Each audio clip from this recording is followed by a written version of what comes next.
How you doing? Back in the day, keeping on God's good side was a big deal for wise guys. We racked up a lot of sins, and our life expectancy was anybody's guess, so you had to be ready.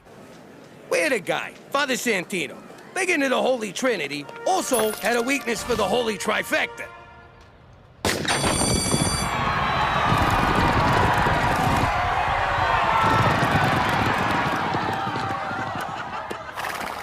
But he always lost, which I figure was God's way of saying, hey, what the f*** you doing?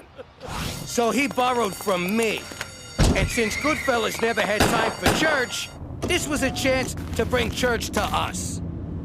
Bless me, Father, for I have sinned like f***ing crazy this week. The convenience was undeniable, especially when a gang war broke out. Hey, Father, you had it. Oh, gotcha, Guido! Oh, crap, now I gotta go back in. It was all part of keeping a slate clean with the man upstairs. You confess to God, then the feds. You'd confess to anyone who'd listen, you rat-fink stoolie Judas! She's got a point, Jimmy.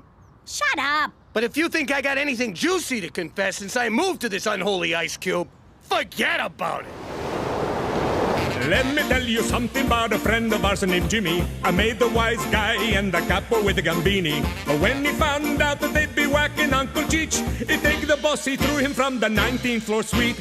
Wasn't much along till the mob all wants him dead. So Jimmy had no choice but to talk to all the feds. The feds will say they help if they could use him as a pawn. So he ratted out his friends and moved to Saskatchewan. Forget about it. Forget about it. Forget about it. Oh, forget about it. Hey, everybody, guess what? I'm 100 years old. That explains the dementia and the incontinence. And the dementia. I got a letter here from the Prime Minister congratulating me on my 100th birthday. Cheech, you're not that old. Think about it. When were you born? All I know is they found me in a Port Authority ladies' room stall sometime in June. It's definitely from Ottawa. This must have something to do with your witness protection profile. You know, the files McCool gave us with our new identities? The ones we were supposed to commit to memory? The ones he told us to guard with our lives. You mean the papers we used to prop up the wobbly toilet? Hey, I was born in a wobbly toilet. See, my file says I'm allergic to bananas. I'm not, but I avoid them to stay true to my new identity. And because they make me farty. Ha! Says here Teresa was born in Newfoundland. That place sounds totally made up. Yeah, well, says here Gina was adopted. I knew this rat bastard couldn't be my real father. I wish I was fake adopted. Oh, look, Jimmy. It says you and I met at a drive-thru. I wonder where we got married. I wonder what we had. I hope it was burgers. No, it says we had tacos, and you finished mine. But there's nothing about our wedding. That's because Jimmy and Cookie McDougal never had one. Page 37 in the appendix. You guys are listed as common law. That's crazy! I don't even like tacos! What's wrong with common law? It's progressive. So progressive, in fact, that you took Cookie's name, Jimmy. What was my maiden name? Kardashian Bin Laden Cosby. Yeah, no, McDougal's fine. It doesn't matter what our names are. We're both gonna burn in hell. But these are false identities. You still enjoy all the same legal rights as legitimately married couples. Sorry, that's a poor choice of words.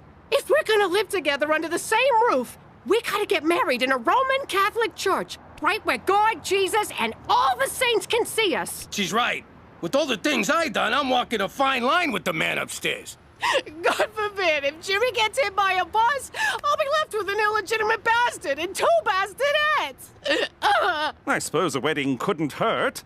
It might even be fun. Perhaps I could help with some of the arrangements? Seeing as this unholy union of ours is your fault, you can arrange it all. Splendid! I'll get on it right away. For Canada, where living in sin ain't no sin at all. Hands off, Romeo. God's watching. I was thinking, with Ma and Pop getting married again, someone has to be best man. Oh my God! What are you doing, Uncle Cheech? That's Major Cheech to you, Private. And what does it look like I'm doing? It looks like you've been huffing my airplane glue again. I'm 100 years old. What kind of man would I be if I never served my country?